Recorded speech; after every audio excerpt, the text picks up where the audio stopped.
Thank you everyone for joining us this evening.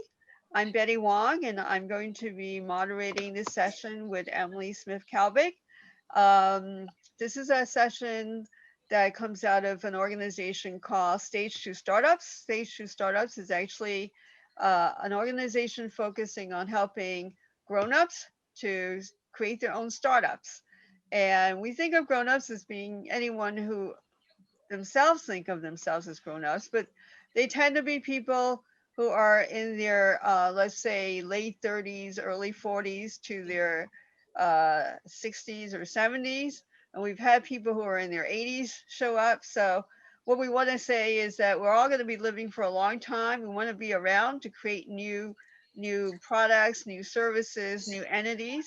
And we want to share with each other and create an environment that encourages people who are of any age to create their own startups. And I know Luis, he can talk later on about maybe a little bit about Startup Grind and the fact that they also really support people who are working in the startup space, as is actually all of our speakers.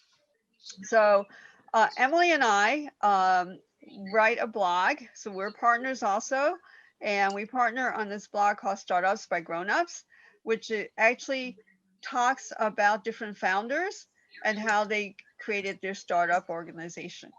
And if you haven't been highlighted by us, rest assured it's probably coming. And I know that both Stacey and Jonathan have been in one of our articles. And hopefully, Christiana and Luis, you will allow us to highlight you in an article in the future. And actually, just as an aside, we are actually going to get some highlights from this event and actually also put it on our blog. So if there's anything you don't want us to share, let us know. Okay, so Emelie is going to, Emelie Smith and I have been friends for a very long time, A long time. since we came out of our mutual business school, Columbia Business School, and started working in our careers. And then we've kept up a friendship in all of these years. And she is going to do an intro of our speakers. So I just want to intro Emelie just briefly. She has a long corporate career, primarily in the finance sector and doing marketing and new products. And then she became an entrepreneur. She left her corporate career, started joined up with another entrepreneur, and they then sold their company. And now she's on her next new product entrepreneurial venture as a consultant. So that's the summary. So Emelie's going to go in more in depth and introduce our speakers. Okay. Good. Hello, everyone. I'm going to first start with introducing our first co-founders of the Colorado Institute for Social Impact. CI4SI, I think I got that right, focuses on education, certification, evaluation, and consultation in the social impact space, focusing on Colorado as well as other cities around the country. Co-founder Stacey Burns serves as the Chief Impact Officer.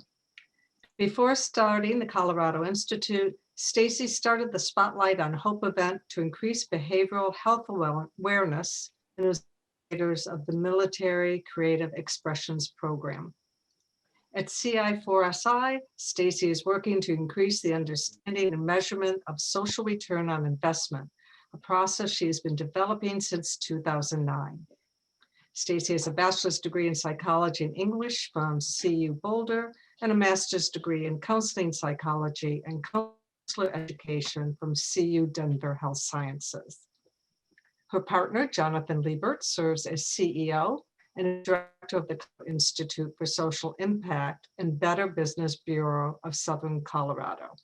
As a social entrepreneur, Jonathan has spent the last 17 years utilizing business to serve the Colorado community. Previously, served as vice president of Aspen Point Enterprises, building a stronger community through social enterprise, solving social issues, and serving disadvantaged populations. Jonathan has a master's in counseling psychology and counselor education from the University of Colorado Health and Sciences Center. Our second group of co-founders are from WeThaPlug, an organization that encourages tech and innovation entrepreneurship in Pan-African, Latinx, and other underrepresented communities by helping founders access resources, programming, funding, opportunities, and more. Co-founder Luis Martinez serves as CEO. He's an advocate, networker, and ecosystem builder for Blacks and Latinos in tech and innovation throughout the United States and abroad. By creating WeThaPlug, this connects businesses, organizations, and individuals, leveraging their resources and talents to build a strong Black and Latino tech and innovation community through collective efforts. Luis has an MBA in organizational leadership at National University. And finally, Christiana Russell serves as Chief Operating Officer. She's also the owner of Mendwing Consulting, an agency that focuses on strategic planning and process management for small business owners and entrepreneurs. Before WeThaPlug, she worked in the mental health and prevention education industries, operating as an advocate and servant leader with a mission to combat social justice issues. Christiana earned her BA and Master's of Education at Arizona and Northern Arizona University. With that, I'm going to start with our first question. I'll turn it first to Jonathan and Stacey to answer, and then Christiana and Luis, you could answer after them. Our first question of the night is, why did you even become partners? I think that's the great question, right? And I think there's a couple of things that are really important to just the relationship that Stacey and I have formed over the years. I think the first thing, the one that I think that's most important to us is really shared vision. So Stacey and I, at the end of the day, both agree on kind of what our North Star is. For us, it's about developing this new sector of the economy. It's about developing resources and training and education for social entrepreneurs to become successful. And so as we see more of these purpose-driven businesses on the rise, that's always what we focus on. And our mission statement's kind of in the background of our two Zoom things. And again, we believe in that North Star, we believe in that mission. But the other thing that I think is really important to kind of point out is that Stacey and I have very, very different skill sets, and we look at things very, very differently. And I think, one, we have the same vision, but we're not the same person. And I think a lot of times, a lot of partners can be, they think the same, they believe the same, and that's fine. But I think Stacey and I have found that, having different, mindsets and different skill sets has absolutely been just fantastic, because we complement one another rather than kind of duplicating efforts. If both of us were kind of the visionary people, then all we would do all day is kind of sit on vision. If both of us were kind of in the operational stuff every day, then we just kind of spend time in the weeds. And so we can do both. We can fluctuate through both, but we've got a strength on either side. And so we complement each other really, really well. So those are the two things I think for me that are most important. And Stacey, I don't know if you'd add anything else to that. No, I think that's a good start. We were friends first, that helped too. So being able to understand each other, and talk through things on that, what do we want to be when we grow up level kind of thing, that helped too. So Louise? Louise and Christiana? Luis, Christiana? Oh, you have to unmute. Yeah, so interesting story. We met at an event probably 3 years ago, I want to say, if I'm being correct. And I actually hired her as a consultant because I was trying to get my life together. So yeah, and it kind of just grew from there. So pretty simple. And then, I kind of brought this idea, which is an interesting story, how actually WeThaPlug came about.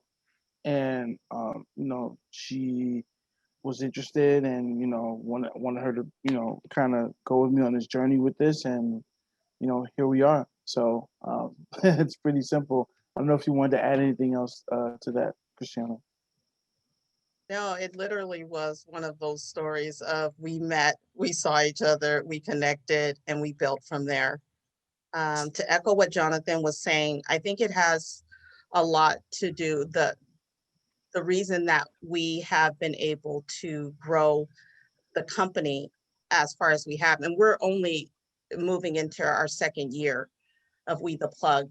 Even though we met in 2018, we still had to kind of figure out who the other was, but also we were exploring who we were as individuals.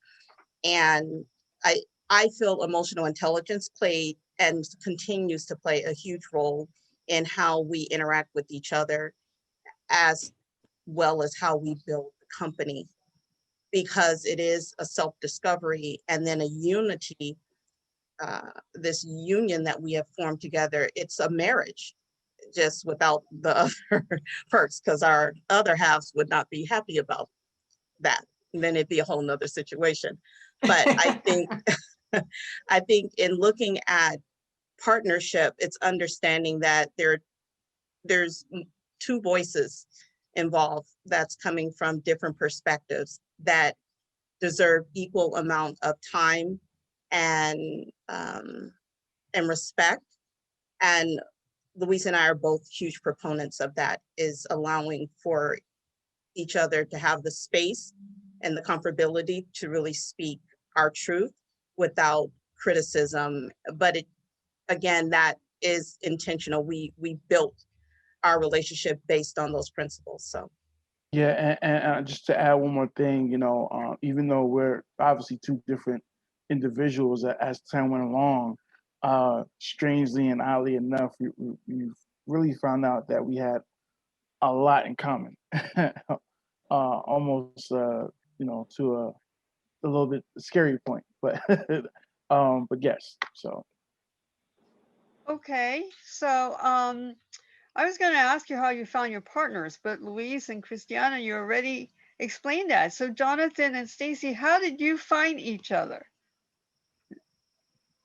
So we were going to grad school in the same classes and had been in a couple classes together and not realized it. And then I think randomly kind of struck up a conversation one day, and Jonathan was working in behavioral health already. And because we were both in school for counseling, I thought, that would be a good move for me. And so started exploring kind of the positions that the company he was at had to offer.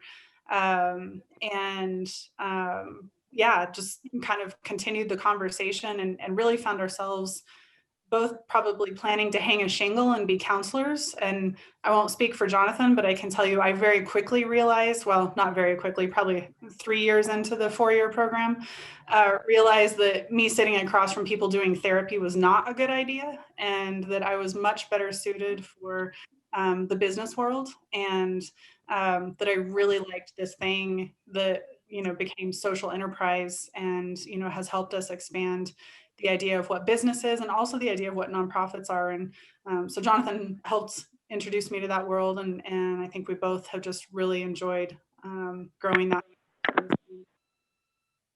Yeah, and it's interesting because we get asked all the time. It's like, wait, you guys have degrees in psychology? Like, wait, that's weird. You don't have an MBA. And I always tell people this, like, number one, let's be honest here. Like, psychology is all about the business of people, and if you understand people, then you're going to be good at business. So, how to build a high performing team, you're going to get that from psychology. How to do leadership development, you get that in psychology. I mean, there's just a lot of stuff, and so we always tell people that you need more psychology in business, and in business, you need more psychology and understanding people better. And so what it really did, I think, is kind of help us understand the balance and understand, because Stacey and I are both social entrepreneurs. And so we kind of have a foot in both worlds. So we need to have a foot in the business world and think about business and being entrepreneurial. But on the other side of the house, because we always serve some kind of higher purpose or mission, because we work with businesses that have that mission, or we work with nonprofits that have a mission. So we need to understand, really where they're kind of coming from, whether it's, from just a traditional standpoint of serving the poor, or really kind of being innovative about giving, high school kids the ability to start their own business and also generate money for their community, or serve some type of disenfranchised population and help them get access to training. So there's a lot of exciting things that can come with it. But, for us, the origin story, doesn't start where most people kind of think it does. But at the same time, I think to iterate is that, we did start out with, a similar, kind of class. And then and obviously a degree program, but then that turned into something else. It turned into, we do have kind of a lot of agreement and alignment. You know, we were friends first. We had really kind of, I think, higher level kind of intellectual conversations about, you know, what about the state of the world? What do you think about that? And then eventually it was like, well, let's do something about that. Let's actually kind of take, you know, this connectivity that we have and let's do something to make the world better. And we think we have the skill set. And, you know, let's figure out how we can align this and design something and then put it into practice. And so for us, it started out with the psychology, but again, very quickly turned into, that was a useful skill, but it wasn't the end of the journey for us. That was really the beginning. And so we use those skills every day, but we're also blazing a new trail in the social impact economy, which is affecting everything at this point. This is something that's just on the rise. And, you know, we want to do our best to kind of help make sure that businesses and nonprofit leaders understand the value of what this is. And, you know, there's the mission side and the money-making side. And when you combine both those things together, you come up with just the extraordinary ability to create massive change inside communities. And so that was just something that Stacey and I were all about from the beginning, is just creating change in communities. You know, what flavor would be, we didn't know at the time, but, you know, now that we're doing what we're doing, it was like, aha, this is exactly what we were looking for, although it didn't have a name at the time. Now it does. And again, same thing, because we've got that track record, those shared experiences, the background, it's able to kind of help us come together and pull together some really cool things that are benefiting people, you know, throughout multiple communities, which is really exciting. So Louise and Christiana, can you talk a little bit about how, as partners, you came up with your idea for what you're doing? Since Jonathan and Stacey were so eloquent, sharing how they evolved. Oh, you have to unmute. I'll let Christiana go first on that one. Well, what Luis shared earlier was true to form. He was in an exploratory stage of processing what his role in the startup space looked like. He knew that there was lack of representation for Black and Brown founders on a large scale here in San Diego, where we both live. He's originally from Brooklyn. I'm originally from Los Angeles, and the demographics there are completely different than here in San Diego. And so for me, I come from a background of advocacy. I've done work for years in healthcare, nonprofit space, more focused around early intervention and preventative care. And so we both had this same mindset of wanting to make impact and improve the system for our community, but we needed to understand how to go about doing that. So with our putting our heads together and understanding that we needed to do some test trials, which we did with meetups, from there that started to take form and give us, it started to conceptualize for us what we then knew to do, which was create a community, a safe community where folks that look like us and sound like us, he's Afro-Latino and I'm Black, but a safe community where we can openly talk about some of the challenges, concerns we're having as we're building our companies, but also be able to navigate in the startup space in a way that allowed us to have a fair chance at starting our business and scaling it. So I feel like that was how we started out in the early stage. Luis, do you want to hop in and talk about how it then manifested to where we are now? The long story was that I was trying to figure out a way to build a ecosystem here locally in San Diego. So one of the first things I did as being a director for Startup Grind San Diego is, you know, Startup Grind has a yearly annual conference in Silicon Valley. And so what I did was I put together an event, right, because I wanted to speak to potential Black and Latinx founders about their pain points. And so one of the couple of things that came up when it came to the pain points, access to capital, community resources and programming. So things that are centered around those topics. I wanted to ask questions to founders, particularly Black and Latinx founders. So put together an Eventbrite, wanted to meet local founders that were part of the conference. And so to hack it, what I did was mostly at every conference, now they have an app. So you can pretty much know who's going to be attending that conference. And so what I did was I went into the app and I sent it to every person that I thought that would be interested in, speaking about these pain points. And so, I honestly expected about 5 to 7 people. I put it in a little coffee shop, so it was nothing extravagant. And so what I wanted to do is ask a couple of questions, kind of do a little bit of customer discovery. And so ask some questions, get some thoughts, and see where we want to go with it. But then I had 80 people in the coffee shop wanting to talk about this. So it became like this big, huge event. And I didn't realize how big the problem was and how much people wanted to have this conversation. And so we had the conversation and me thinking quickly on my feet. I got a pen and paper from the cashier at the coffee shop, got everyone's email, name, email, and company, created a Slack channel. And then, within 2 weeks of doing that, a woman that was on the platform, she resided in Washington, D.C., and she actually got into an accelerator program because she had met the program director on the Slack channel. So when that happened, I kind of went to Christiana and was like, hey, I got something here, like, I don't know what it is. And then, we flushed that out, and that's pretty much how WeThaPlug started. And as she alluded to, we were doing meetups and trying to figure out what the customer, AKA the founders, wanted for a community. We realized that they wanted community, they wanted programming, but catered to, the culture of the Black and Latinx experience. And so once we figured that out, then we curated our company towards that. And then once we further did some more research after that, we realized that a lot of these founders didn't necessarily understand the fundamentals of how to build a company. And so the conversation really became about venture capital and, where's the money, where's the money, where's the money? But there was no fundamentals that was being addressed. And so now we wanted to specifically cater towards early stage Black and Latinx founders. And so now we're all about teaching our founders about customer discovery, customer validation, who are you targeting as customers, getting those fundamental viewpoints. And so you can have product market fit as a company, and now you can proceed to build your I don't think I company. put it in And the if wagon venture because I didn't capital take is the an wagon option, today. then Just you sometimes I can hang take it. that. So yeah. No, it's maybe it's in the. Excuse me, Godwin, can you can you mute yourself? All right, so I'm so sorry. I didn't realize. Oh, no problem. So anybody who's not a speaker, can you all just mute yourselves? That'll just make it easier for everyone.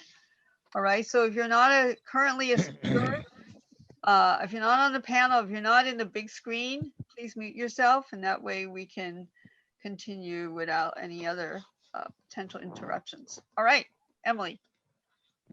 So it sounds like both sets of really have developed strong relationships. And so I'm very curious, how do you resolve differences of opinion when you're making business decisions? I guess I'll start with Jonathan and Stacey, since Louis and Christiana had just finished talking. Okay. Give them a little break. No, I'm interested to hear Stacey's response to this one for sure. But this is just one of those things where you don't really ever sit down and have the conversation. Maybe some people do. They're more strategic. You just kind of figure it out, right? But I would say two things for Stacey and I. A majority of the time, because we work together for a long time, we really kind of know each other's strengths and weaknesses, and so each one of us will usually kind of defer to the other one about, like, look, this is your area of expertise. I completely trust you. What do you want to do? Because this is your strength. And so, I'll defer a lot of stuff to Stacey on a lot of different areas and topics, and she'll do the same for me. And so we don't have the differences because we just kind of know back and forth, you know what, I trust you to make this call. But, obviously there are times when we do have differences. And, that's when, and I like to use this word because Stacey and I engage in spirited debate. We rarely kind of argue. We don't have arguments or knockdown, drag out fights, which I know some founders do. It works for some people. It's not what we do. I mean, it really is, look, we are both extremely passionate about something. We don't see eye to eye in everything. And we both believe that's a good thing. Because again, I think if we were just like, oh yeah, that's the same, that's the thing, we challenge each other. And so I think it's all about, having continuous improvement and making things better and pushing on one another. Steel sharpens steel, right? And that's something that I think both Stacey and I have been really, really good about having these conversations of, you got to have a foundation of trust and mutual respect. And we've got that. And then when we disagree on things we can't solve because we're both equally passionate about a different way, we have the conversation. And again, that's when we get into that spirited debate and just really kind of have some dialogue, and we push on each other and we're respectful. But we have some of our greatest, I think, conversations have been when we kind of get into that spirited debate mode. And there are things that I've realized that's like, wow, I didn't get that, Stacey. And I think it's the same for her. Just I never thought of it that way. So sometimes they're tough conversations, but I mean, overall, you got to have them. You got to really make sure that you trust that founder enough to be able to push back. And again, knowing when it comes from a place of mutual trust and respect, that you're going to get a good result at the end, because you can have these uncomfortable conversations in a situation where that person on the other end, while they may not agree with you, they're still going to look at you from a good perspective and really kind of understand that, they got my back. But let me be honest with you for a minute. And so now, Stacey, I'm curious to see what you think. Well, I had to laugh earlier when Christiana mentioned it, that it's a marriage without additional complications, which there are so many that you've got your work wife and your work husband, and you have to know that some days it's just better to just come back the next day and try again. Like sometimes you just need some sleep. But I think the other thing I would offer is I think it's really important to, we all have egos, right? But at the end of the day, if your default is always around a conversation of what's best for the organization, what's best for the overall good of the company, you're going to find your way to come together on that. You don't have to agree, you don't have to win, but you're going to find that common ground that really is in the best interest of what you started to build together. Great, thank you. Louis, Christiana, I'm interested in hearing your perspective on that question. I am too. No, it's funny because we don't have no knockdown, drag out. That's not how we operate at all. Our fundamentals are pretty much aligned. Now we see things differently, and I think that we respect each other's opinions and facts. And I think one thing in my position, I have to say this, as a leader, right? And you have to know the people that you're working with. You have to know their strengths and weaknesses, right? And what they're good at. I know, right? Christiana, she likes to go on weekend adventures. That's just her, right? I know that. Now, would I necessarily do that? Not really, right? Because I'm all about work, work, work. She's more about, I need balance. I have to set this time aside for this, right? And I understand that. So, you know, subconsciously, it's like, okay, I know in order to get the best out of her, like that's how she operates. I know she's going to come back to the table and be the best version of herself. So I know that. So that's one part, right? So you have to understand what makes people go and how they operate. Another thing is that in the beginning, right? And she's gonna laugh when I say this. She knows we had like some, I'm not gonna say issue, but it was an understanding. Okay, now like we gotta figure out like who's gonna drive the car. Like when you drive a car, there's only one person that can drive, and the other person got to ride shotgun, right? And I used to always like get on her like, Chris, shotgun, and she would laugh or whatever, and that would be my way of saying okay, like. But I think now it's like clockwork. Now it's like, okay, there's times where I'm like, look, this is not my lane. This is all you. I'll ride shotgun and I'll fall back, and vice versa. And so we have that understanding of each other, when to do that, and who's gonna go up to bat, and vice versa. So it's pretty in sync at this point. So I don't know what she's gonna add, but yeah. Christiana, let's hear your point. Yeah, no, he's correct. I think one of the things that's really important is to study each other.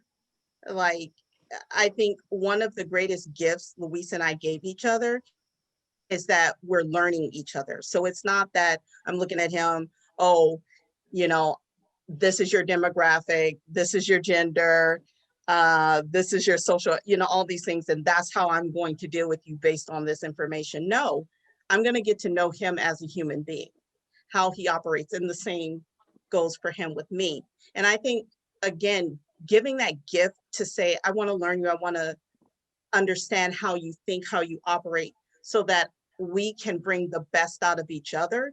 It takes a lot of work and patience. But when you do it that way, in the long term, in the long run, you're going to see the value pay off in high dividends. And so that's why we were so in sync so fast that people literally just assumed we had known each other for years. And when we tell them, oh no, we just met, you know, a couple of months ago or a year ago, they were floored because they didn't understand. And we have very different ideas at times about how to approach certain issues within the company. And sometimes I'll just take the lead and be like, oh no, that's going to take too long, whatever, right? And then that's where he's saying, like, sometimes he's like, Chris, like, wait, hold on, and I'm like, oh, but you're taking too long, right? So it's one of those things where he's patient with me as I'm going through my growth, and I'm patient with him as he's going through his growth. And again, I think it was Stacey who said, it's because we know this is bigger than us. This is not about Luis and I amplifying who we are as individuals so that we can be these celebrities and whatever. This is about a greater work that we're doing, the impact that we see happening at the grassroots level. And as it continues to, you know, move up the scale, is so rewarding that it takes away any ego that may be simmering around there saying, you know, you can take control of this, or, you know, whatever, to say, you know, what's the best approach to this that's going to yield the greatest reward. So like I said, it is work, but I think it's great. I think, and for me, it's something I do with all relationships in my life, because I want to bring out the best in those that I interact with, as I would want them to do with me. So that's my add-on. Thank you both. Thank I actually you. thank all of you.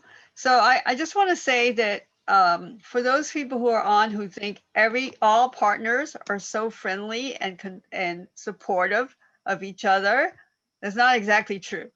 So I do have personal experience where I did have a partner where we were actually yelling at each other. And it was probably about something I did or something he did. But so I want to actually transition that by saying there are partners who actually do have knockdown, drag out fights, but these are not the ones.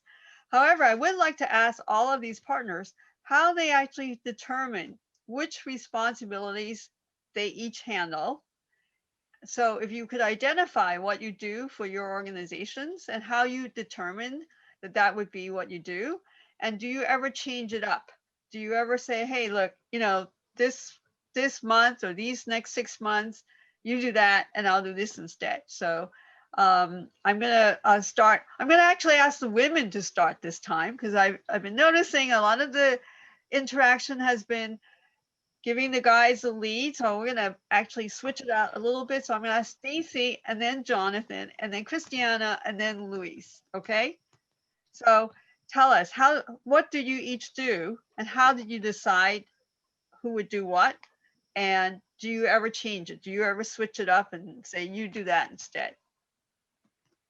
Well, I think with any, startup, early stage, organization, a lot of it is you do a little bit of everything, right? There is no one lane that you get to drive in. You gotta have a few talents in all of them. And so I think that's a huge piece of it. But one of the things that made it really, really easy in the conversation with Jonathan and I is he has a much more diplomatic approach to things than I do, and specifically in working with people. I very much see that as a CEO responsibility, and I was not interested in that. I'm still not interested in that, and that is not where my talents lie. My talents lie in coming up with new programs and really making sure those programs are running well and organizing our teams and things like that. And so some of those natural abilities really helped us lay that out. But on a day-to-day basis, he and I are switching out for each other in meetings and pitching what we're talking about on a regular basis. And so I think some of it is figuring out. Jonathan always jokes we're paving the road while we're building the car while we're driving down the road. So when you're doing all of that, I think it's nice to have a co-founder that really we can pitch in and help each other out on a lot of different stuff and not get territorial, or also have enough awareness or talent to jump in to their lane for a minute if they need it. So Dawn, anything you want to add to that? Yeah, I would just add, Stacey hit on something that I think is really important, and that is, the titles. And it's not, the titles are not important. I think what the concept that she just came in with is really important about this is a partnership. And so Stacey and I usually refer to ourselves, and even, Stacey's not in the room. I just tell people I'm the co-founder of the Colorado Institute for Social Impact, right? And I know Stacey does the same. When it's appropriate, because titles do matter in some situations. But I mean, to Stacey and I, it's honestly like, who cares? I mean, it's a skill set, right? So Stacey just said, you know what, you can run with this because, again, you're more diplomatic. Stacey is brutally honest. And that's one of the qualities that I love about Stacey. But, there's a time and a place. And same for me, like I am more diplomatic. There's a time and a place. There's a time and a place when, you know what, you guys better do what we want. Otherwise I'm sending Stacey in. And I'm just telling you, she's gonna make sure you get this figured out. And there's other times where Stacey's gonna, hey, Jonathan, this is just, I don't want to say the wrong thing.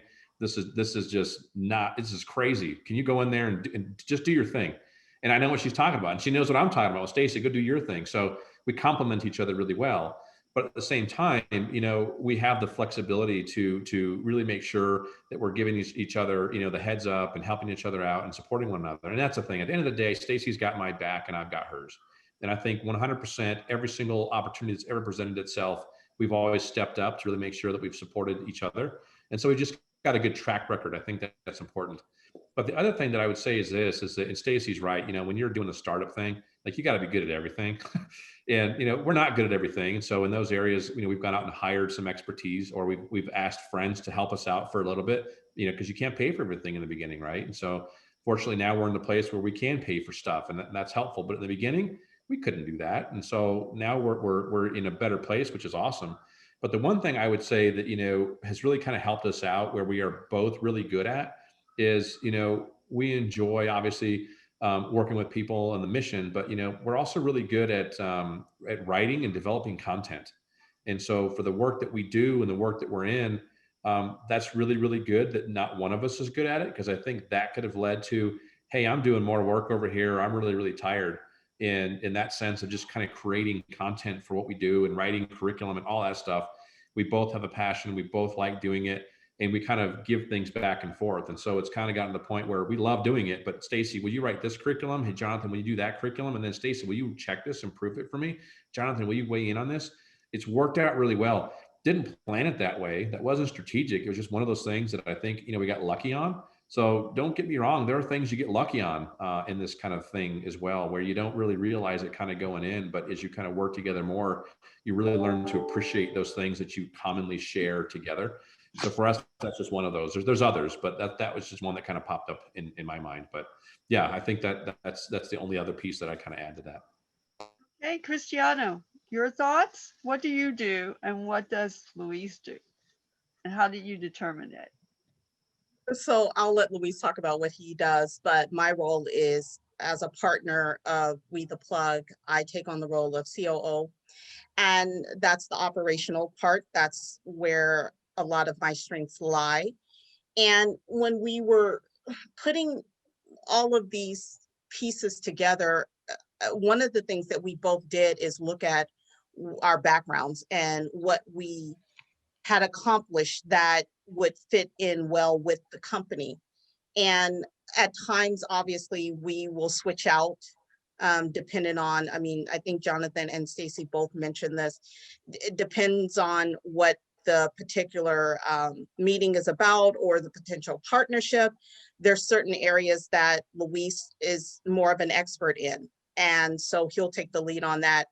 But what's really cool about Luis and I, a lot of it, we don't even have to talk about. We'll just know, oh, the meeting is on this.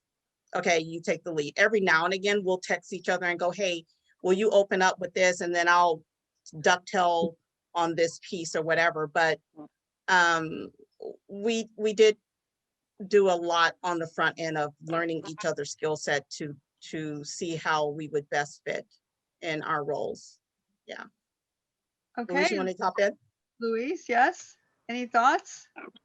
Yes. So my role is more of being a visionary for the company and making sure that we put ourselves in a position for our goals and mission 3 to 5 years down the line. And so I think planning that is obviously you have a lot of ideas that come across your table, but at the end of the day, having someone like Christiana to kind of like narrow me down and be like, okay, like wait a minute, like we got to focus on this, and this. And so I think one of the main things that we've been able to do that that made us successful is that we cater to our strengths.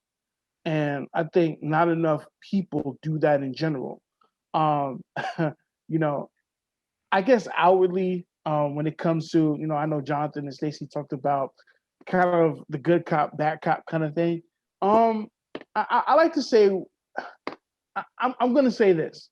I think from an outward perspective, if you was to talk to somebody, people would think like I'm the bad cop and Christiana's the good cop, but really it's the other way around.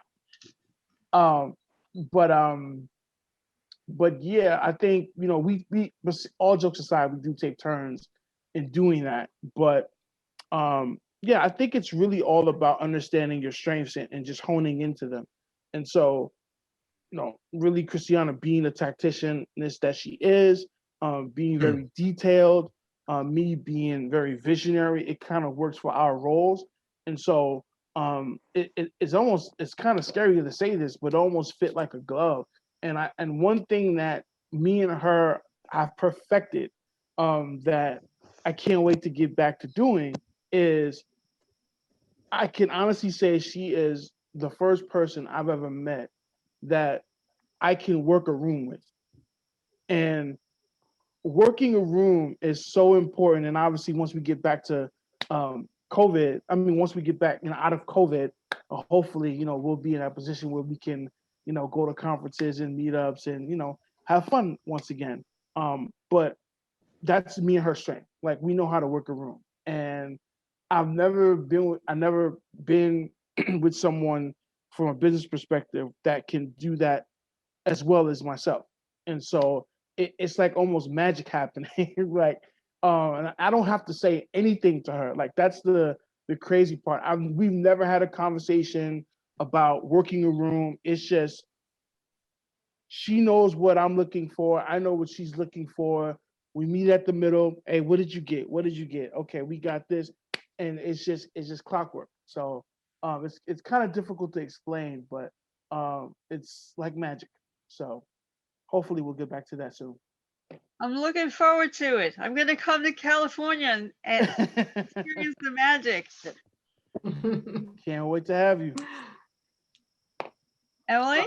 I'm really impressed with what strong working relationships you all have with your partner. Just switching gears a little, did you set up any formal arrangements with your partner? And if so, when did you do that? How did you work through that part of your partnership? Who goes first? I guess I'll turn it over to Jonathan and Stacey.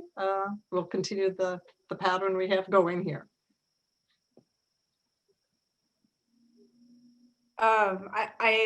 So our organization came about from a very grassroots start.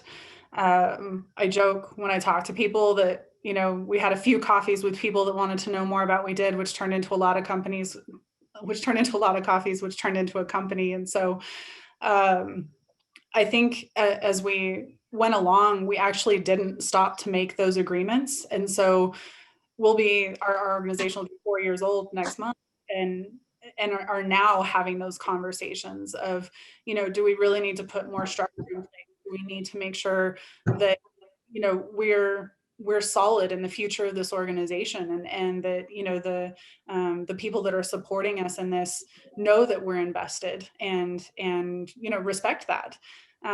So it's interesting. I think we've done it perhaps a little bit backwards. I know for a lot of founders, it's, you know, figure out the contract first and then really start working together. But we kind of did it the other way around. So. And I have nothing more to add. I think Stacey answered it perfectly for us. Louis, Christiana? So we did have conversations early on when we first agreed to launch WeThaPlug together. And so that was important for us, just so that we would have clear, or maybe more so for me than Louise, because that's just the background I come from. So, because it just helps to reduce any type of misunderstanding down the road. And maybe it's the middle child in me. I don't know. I'm always like, okay, well, wait a minute. Did we do this kind of thing? So maybe that's where it came from. But I think it was Jonathan that was talking, or Stacey, one of you all were talking about, you know, kind of building the bus as you're driving it. And for us, like, we have our meetups where we go through and look at numbers, because again, we're barely going into year 2. We just exited year 1. And so now we are starting to make revenue for the business. And so now we're talking about salary, you know, when do we start taking one, and what does that look like? And when do we start bringing on additional teammates? What type of HR stuff? So that is now starting to happen. But I think, to Stacey's point, the only reason why we're doing it at this stage is because it's so grassroots.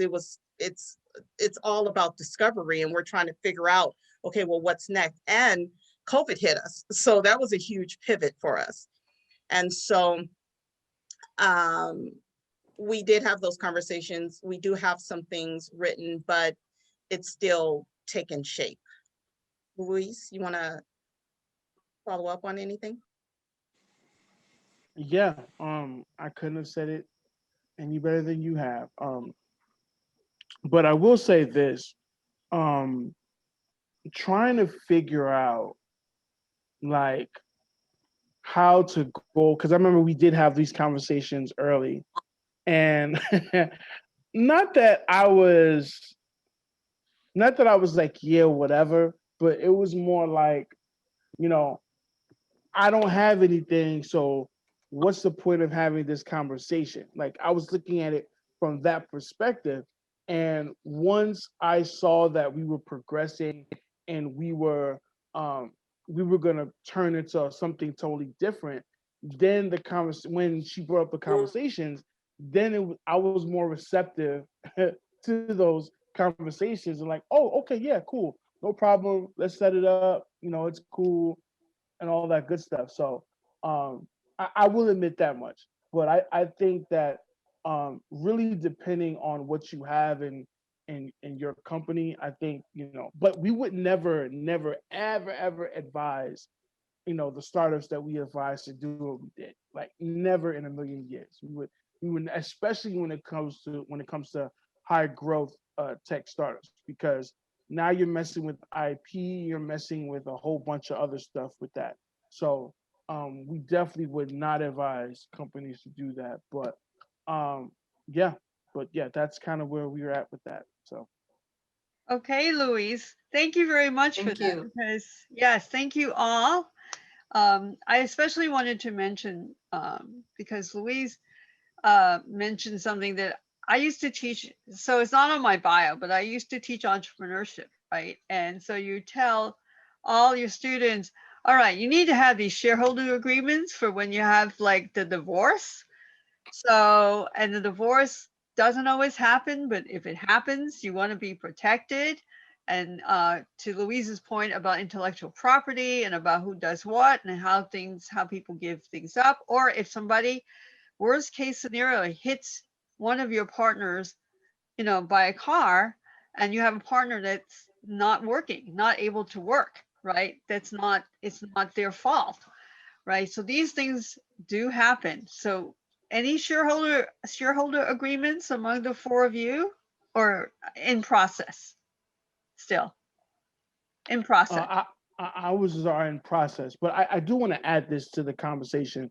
I grew up in a culture where, your word is your bond. Your handshake is, you do what you say you're gonna do, and I hate to bring this up, but I also come from a culture where there are consequences for not abiding by your word, and so I come from that culture, and so it was very difficult for me to start processing my mind in a formal way when it comes to the things that we're discussing now in the forms of contracts and shareholder agreements and things of that nature. So it took me a good while to make that mind shift to be like, okay, like there needs to be paperwork in place. There needs to be this, that, and the third in order for you to actually run a company in its proper context. So because, let's just say for the sake of argument, you want to receive funding or anything like that, you got to have some type of paperwork, to receive that. And there's requirements for that. So once we realized that, once I'll speak for myself, once I realized that that was a possibility, then, I made it my business to be like, okay, what's going on with the paperwork? What do we need to do? So that way we could just put that to the side and continue on with building the business. So. Right. Yes. And actually, I do recall one investor in a prior life asking me about the shareholders agreement because he wanted to know the impact of him becoming an investor on the partners. And then also you get other people who want to be partners, then you have to divvy it up. It's great that the four of you know your partner so well that you could pick up literally where the other person leaves off. But if you have a third or a fourth party join your team, it might be a little bit more challenging. So perhaps you could address that. If someone was to join your team, or if there was some surprise that occurred in the beginning of your relationship, how did you deal with that? Was there any kind of surprise that popped up? Or the other question would be, what if someone else was to join your team? How do you deal with that? So it becomes a threesome instead of a marriage, as we were talking. Let us start with Stacey and Jonathan, and then Christiana and Luis. So we haven't brought on our third person yet, but we are a social enterprise business operating as a 501c3. So I would say that our third partner is actually our board of directors. And so in how we involve them and what that looks like, it doesn't look like a nonprofit board. It doesn't look like an investor startup, board of advisors. It's this very unique thing. And so I think it's an ongoing challenge to navigate how, when there is this synchronicity between two of the co-founders, how do you let other people have opinions in that space? And how do you really navigate truly giving away something that you've built and sharing that with others? And, I think some days I want to be incredibly you know, to Luis's point earlier, you want to trust people and you want to believe that they're going to act in their best interest and yours, and that we're not going to end up sideways. Unfortunately, that's just not always the case. And so I think, again, I think it's just like finding your co-founder. It's finding that personality fit. There's so many talents that you can recruit for or develop in people. But gosh, if they're bringing cancer to the team, there's just so much that's going to go wrong with that. So I would say that's a crucial piece. Okay. Yeah. Joel? Yeah, and along with that, I think, really what it kind of comes down to is, you're walking a fine line, right? So, as the founders of the organization who have created this thing and who have the vision, it's yours, right?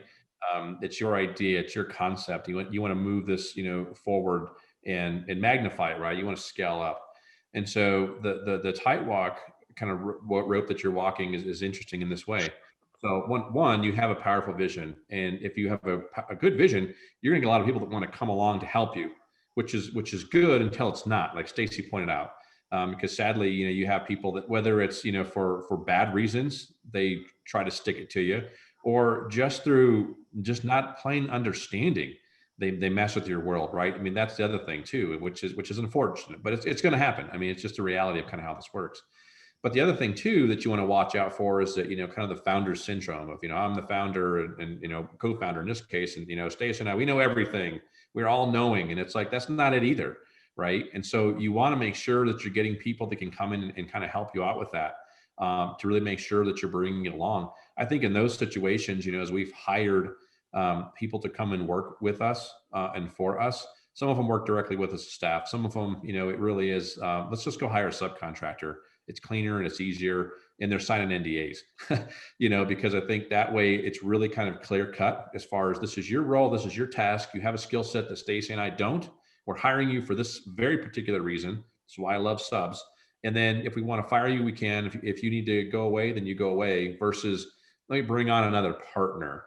I think that would be a very different conversation. Stacey and I have talked about this over the years. Is there's somebody else that we're working with right now, like this guy could make a great partner.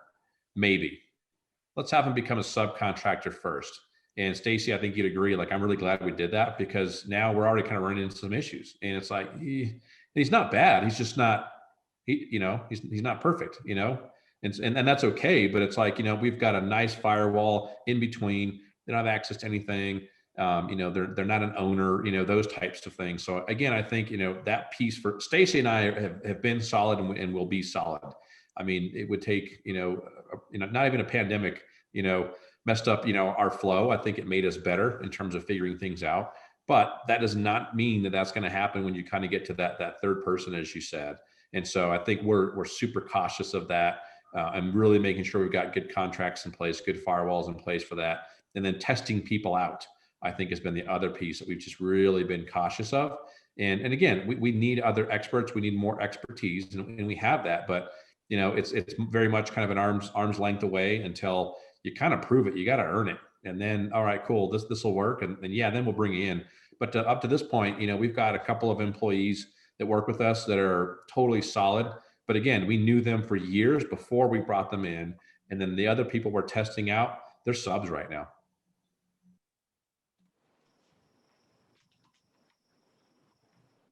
Betty, you're on mute. All right, Christiana, you and Louise, how do you anticipate dealing with more partners or more people joining your team?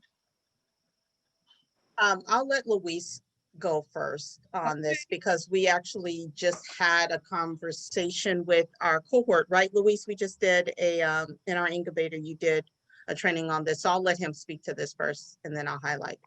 Great, sure, thank you, Louise. Yeah. So as far as like bringing in partners, I think that I'll speak for both of us when I say I think we're good in that area. I think that me and Christiana have a Michael Jordan, Scottie Pippen kind of thing going, and I want to continue to let that fester. Hold on. Whoa, West Coast. Let's do Kobe. Thank you. I'm sorry that. Let's be clear, Brooklyn. Sorry. Okay. Continue. Okay, Kobe and Shaq, a kind of tandem, and so I definitely want to keep that intact. And so bringing in another partner would have to be, I mean, that deal would have to be extraordinary for us to really consider that option. That person would have to bring tremendous value and to the company, and so that's first of all. Second, when it comes to bringing in, folks and that kind of thing, and team members for that faction, me and Christiana had a conversation about it, and I think we've had during the course of the company's life, we've had several different types of conversations, and we want to do one thing, and then we went to another, and kind of went back and forth, and I think we both agreed upon probably scaling our company to about, I say, 15 to 20. And so that's how much we're going to scale our and how they company. do it and And their partnerships and yeah, their problems. I think someone is. I think Kate needs to mute. All right. Could people please, if you're not the speaker, please mute? Kate? Okay. Sorry about that. Okay. So Betty, am I supposed to be doing something? Oh my God. I'm gonna mute never everybody. got- Unmute. Okay, I just muted everybody, so I'm now going to unmute Louise, and we'll do it that way. Okay. okay, where was I? Yeah, there you go. I was talking about teams, yes. So we both agreed upon building our team to about 15 to 20.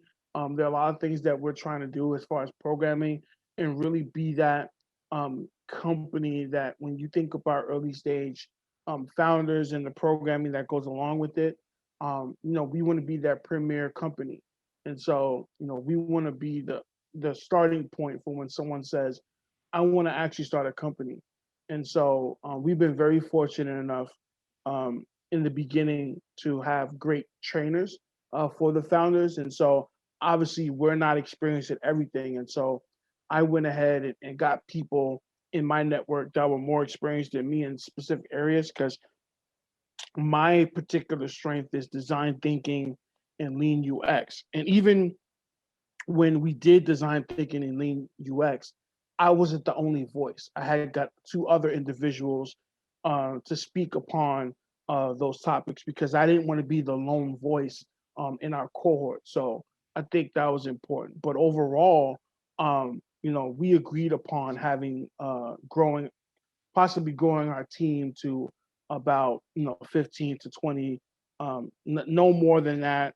We kind of want to run a small operation, but doing very big things, and I think we're on the same track in that manner. So Christiana, is there anything you wanted to add to that? You have to unmute. Yes, I got it. Thanks, Betty. So just to piggyback on what Louise shared, is just that as such, we look for opportunities to contract. That's where we spend a lot of our efforts when we are working to get the most out of the work that needs to be done. We outsource. And so I think it was Jonathan who said, we have that firewall. So if it doesn't work out, great, goodbye, thank you so much. But I think testing out, if you are looking to bring on, because we do have founders who come to us who are looking for CTOs or COOs or CFOs for their company. And so we do have them connect with mentors that will walk them through how to onboard someone as it relates to testing out, what that process will look like, what does that paperwork look, that contract looks like, and so that they're not putting themselves in a situation where they're getting in these relationships and just giving away pieces of their company. When we first launched WeThaPlug, it happened right out the gate with some of the founders that one of the founders we were working with. And over the course of the year that we've been running the programming, we've had countless founders come to us saying, I need to get out of this partnership. It's horrible. They're not what they said they were, or we had a falling out. I've known them for years. So I think one of the important components that came out of us doing the incubator that we launched and will continue doing is that how to build a team effectively. And to Luisa's point, we bring in experts to come in to specifically talk about how to do that in a way where you're not getting yourself into these legal combats that's costing so much money and time too, but a lot of legal fees for quite a few folks that we've dealt with, founders. So Okay, thank you. So we're going to switch over and do some Q&A, and I'm going to ask people who have any questions to actually put their questions in the chat, and then we'll recognize you and we'll unmute you. But in the meantime, I just want to remind all of our speakers that at the end, they're going to get a few minutes to actually share their advice about how to be a good partner. All right, so just so the speakers remember that. So let's, if you have a question, put it into the chat and we'll recognize you. Or we can actually ask that advice now. We can ask you to answer that question while people are thinking about their questions. And we'll just go around and do that first so that we don't have any sort of downtime. Okay, so how about Jonathan and Stacey answering that question? What would you recommend people think about doing to be a good partner? And then after that, Louise and Christiana. And that's the magic question, right? That's the $1 million answer. I don't know if I have $1 million answer. Hopefully it's worth 50 cents or something. But I'd start with this: is that you really got to get comfortable with being a little bit uncomfortable, right? It's never going to be perfect. Everything that you plan, there's always going to be something that happens. Like you could just know something's going to go on, and I think that hopefully everybody would agree that that's the case. I mean, the pandemic's a perfect example, right? Nobody saw that coming. That wasn't in anybody's strategic plan. And, so, you just got to be used to, figuring out, solutions to problems. And, again, like I said, being comfortable with the uncomfortable. And if you have somebody that you trust, and that you have that solid foundation with, then I really, and you communicate well, then I really think you can do anything. Stacey may not have all the answers to the questions, and I may not either, but between the two of us, we'll figure it out, or we have a network between us where, hey, we know where to go to kind of get that solution out. So I think having trust in each other, I think being very honest and transparent, with each other. Stacey and I, she had an honest conversation with me 6 months ago. We were in the office. We were talking to each other. We saw each other every day, and everything worked great. Well, then, the pandemic hit, we went out of the office, and Stacey and I didn't see each other as much.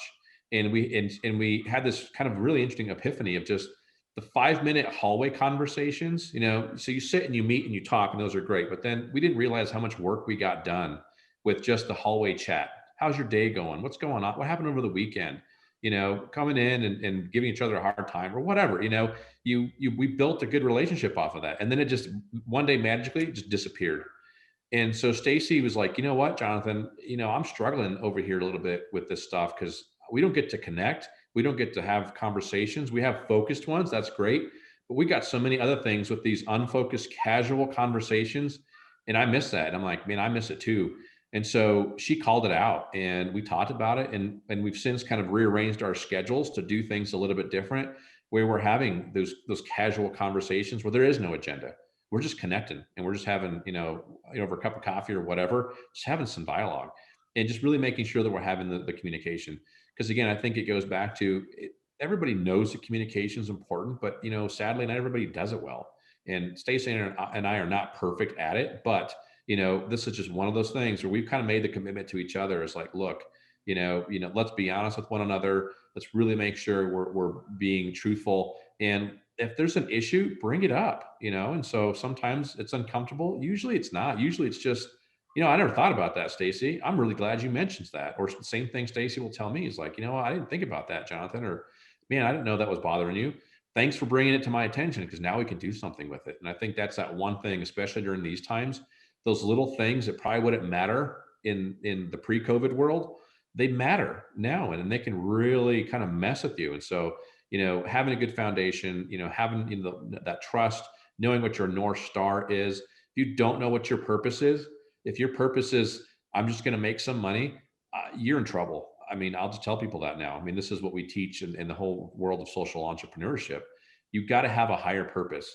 And if you don't have a higher purpose, figure one out, because, when times get tough, if it's just, I'm just in it to make money, that's not going to cut it anymore. That's your byproduct, right? The more money you make, the more good you can do in the world, the more impact you'll have. That's better. But if you don't know what your North Star is, and if you both don't agree on it, then you're in real big trouble. And so luckily, I think for Stacey and I, we know what our North Star is. We have our purpose. We are both absolutely 100% dedicated and passionate about it. And then the rest of it is, we'll figure it out. So I think that North Star has really kind of helped us out.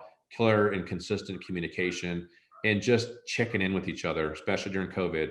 How's your day? What's going on? Those casual conversations that we don't get anymore, they mean a lot. So make sure you're doing that with your partner. Nice, very nice. Stacey, your thoughts? Sure, and I'll reiterate the communication thing. I think that, we're lucky to have co-founders. There's so many solopreneurs out there that don't have this sounding board. And so I consider myself very fortunate that I've found someone I want to do business with and grow a company with. But truly, if you stop having those really tough conversations, or if you stop celebrating those successes as co-founders, I do think that it can lead to a lot of division, and you have to be really careful with that. But the other thing I'll mention is I think you have to also be really ready to recognize that life happens for each other, for your co-founder. I lost my dad a couple of years ago, and I was a mess for a year. Jonathan kept the Institute moving forward. Last year, he's still working 2 jobs. I said, you know what? You need to focus on your other job. I've got this. I'm going to carry us through this. We're going to make it. And so you have to be able to give and take, and understand that we're all going to go through seasons of life that maybe we're a little more involved or a little less involved, but that we're in this together. Okay, Christiana and Luis, do you have any thoughts? I will say know thyself. I think it's so important to do self-evaluation, to understand your why, your own why. For Luis and I truly believe that because he individually from me and I individually from him have been working on ourselves in understanding and why we want to do what we do, what drives us, what motivates us, what frustrates us. That is what drew us to each other and has sustained us and kind of helps us continue on this pathway together. So I think the best partnerships are those that each party has very strong or are working towards very strong interpersonal and intra and interpersonal skills. The other thing I'd say is be slow to speak and quick to hear. If you're always fighting to be heard, you're just not going to have a good partnership, because again, there's 2 voices that, if you do feel that this is a great partner for you, deserve to have the space and time, and honor and respect. And so I think that's really important. And then I think overall is understanding what is the outcome that you're wanting. Again, I know some people, they just love to fight. They love to argue. And they actually are in great partnerships because the other person has that temperament that can handle that, and they're fine with that. So I think, again, if you're learning yourself or have a good understanding of who you are, you're able to communicate as effectively as possible to a potential partner, or if you're already in that partnership, to help them better understand you. Again, that's something Luis and I do. I think the other part of this whole partnership piece is we want this to work. Like, we want each other to win. You know, we want the company to grow and expand, but Luis and I are rooting for each other. And again, I don't know which one of you all, because it's so funny when Jonathan and Stacey, when you all talk, I literally hear you both succinctly together. But you all stated, Stacey, because you had mentioned that Jonathan was working 2 jobs and then your father passed and he stepped up for you. Luis and I, we do the same thing for each other. It's really important that we feel safe with one another. And you know, I've told him so many times, and he said the same thing for me, is that I'll never let you fall. Like, I'll never do anything that will intentionally hurt you. And if I do something that's offensive, like, please pull me aside, talk to me about it. So not only do we work to not bring harm to each other, but we leave an open door to have that conversation in a safe way. So I think that's important as well. Great. So we do have a couple of questions that came in. Jonathan, you want to respond to Christiana or add anything before we go to audience questions? So your advice? Luis, did Louise, sorry. you match me with Jonathan? I don't think sorry. Stacey would appreciate that. See, Sorry, Betty, I gotta watch you, Betty. Louise, if you would unmute yourself, could you share your thoughts on what it takes to be a good partner? And then we're going to go to the questions. I'll keep it brief, but it's just about listening.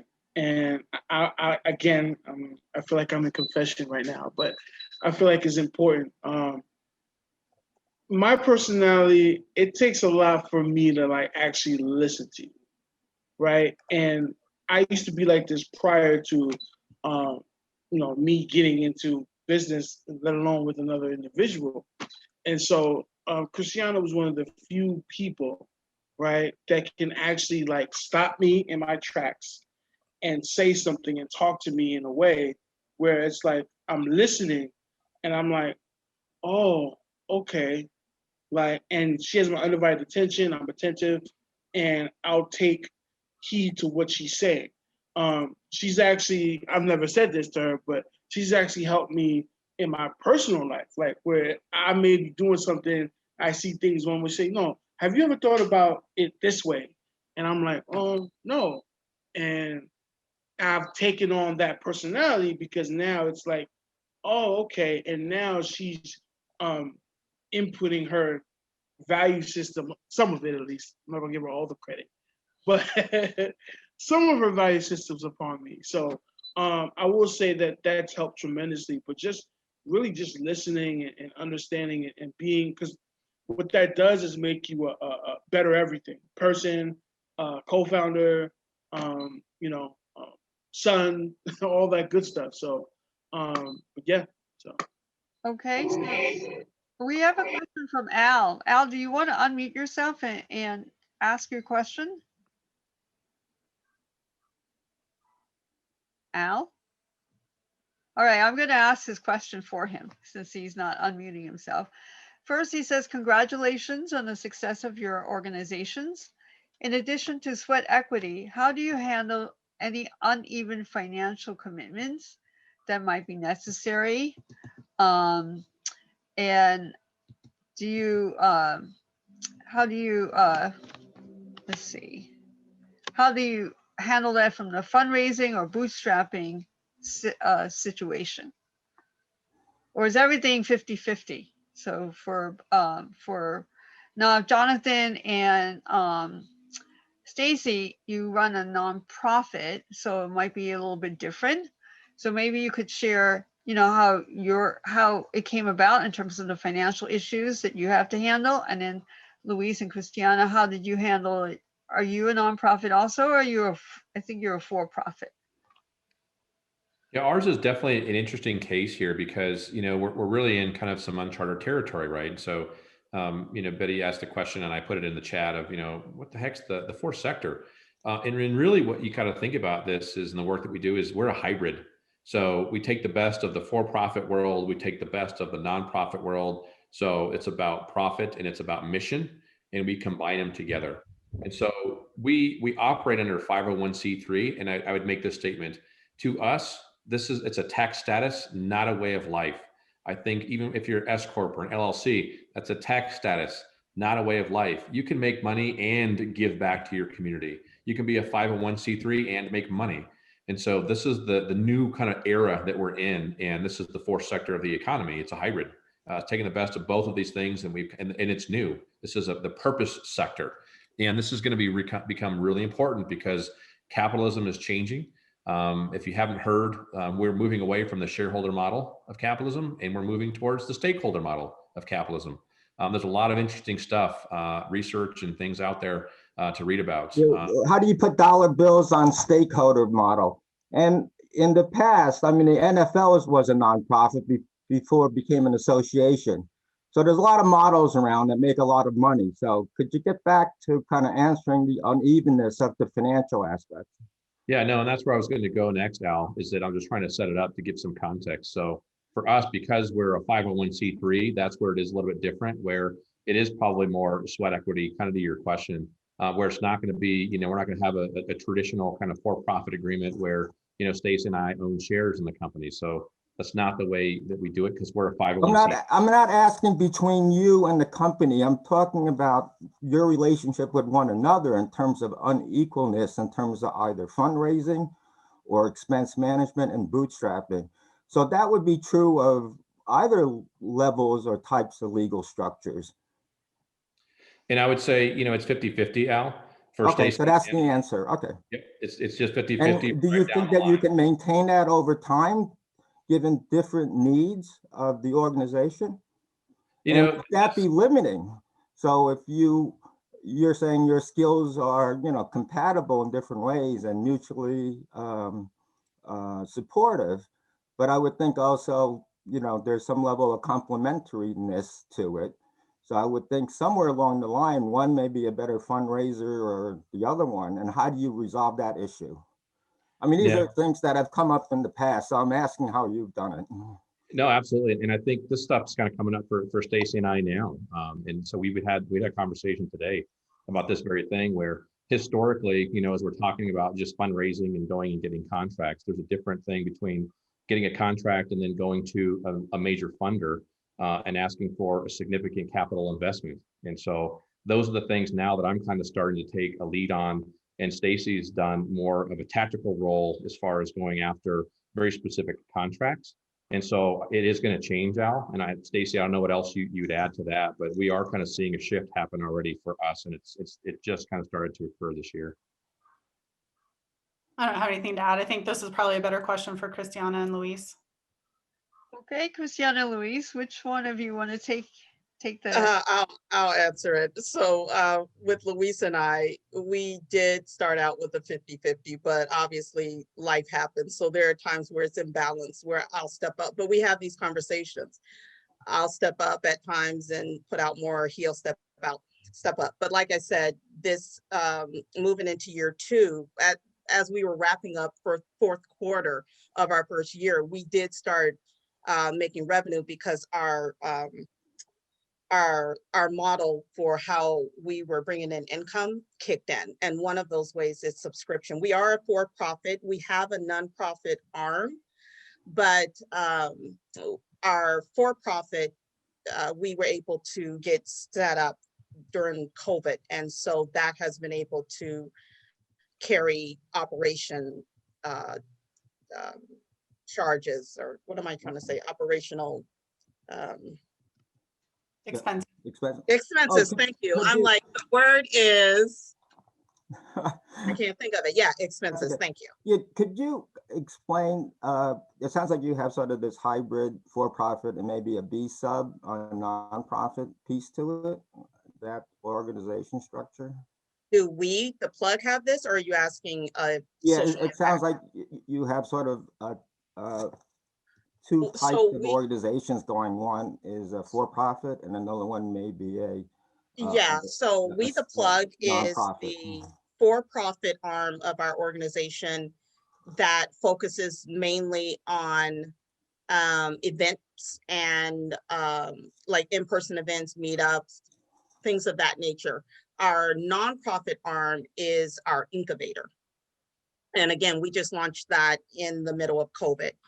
And so we are, we have our board.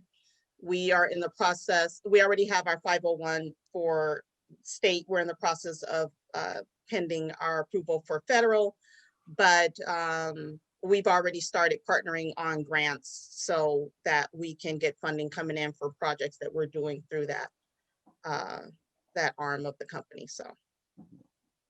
Okay, and Luis, any parting thoughts in terms of this question? No, Christiana said it perfectly. Okay, so it turns out, I know this has been a fascinating conversation, and we've been learning so much about all of our panelists, but it's now 8:31. So we are already over time. So this is what I'm going to do. We're, I think unless there's somebody who has a question they're dying to ask, we're going to wrap it up tonight. If there's a speaker you would like to connect with, and I'm happy to make some connections. So just email me at betty@stage2startups.org and I can do the introductions. We are going to be trying to write up some highlights, Emelie and I, for our blog, and then we'll be sending it all to you guys. And then Daniela and Emelie and I, between the three of us, we're going to try to put out a decent video to send to all of you sometime in the soon to come future. And for any of you who want to actually chat with us, we're open to doing virtual water coolers. So our next virtual water cooler is, I believe, March 10th.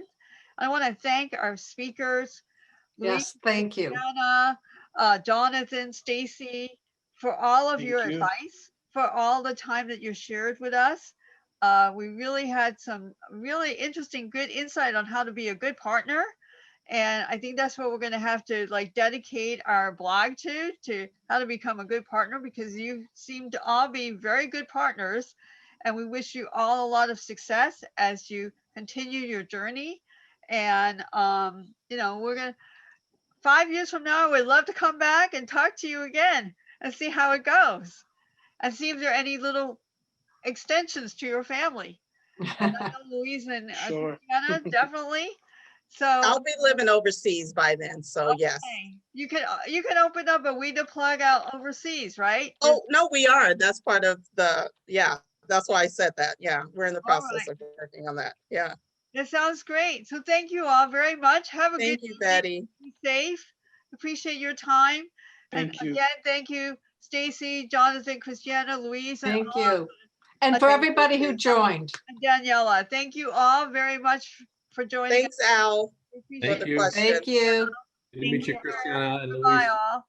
Nice to meet you. See you in LinkedIn land. Sounds good. Bye. Definitely.